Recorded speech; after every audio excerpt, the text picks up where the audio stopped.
Hello mga chong, this is Dada of Julaga TV and welcome back to our channel. And for today's video ay magugupit na naman tayo.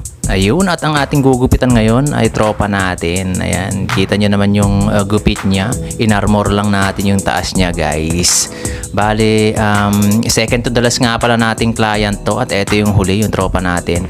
Binurse paid din natin to, guys. Ayan, panghuling client natin to gabi na. Sa sobrang dami kong ginupitan. Eto na yung kinalabasan ng ano natin, last client natin. At eto rin, yung tropa natin na isa. Ayan, mga 3 weeks lang yata din to nagpagupit. Ayan, tuloy-tuloy lang tayo, guys. Kita nyo naman yung mga pinapagupit nila ngayon. Mga ganyan na lang. Mga low fade lang and parang patublock lang yung taas niya. Ito naman, Korean cut daw yung pinakita sa akin, chong, kagabi. Yan, may pinakitang ano yan, 2 black with makapal lang yung gilid niya. Parang Korean cut nga. Eto, 2 black, guys. Pero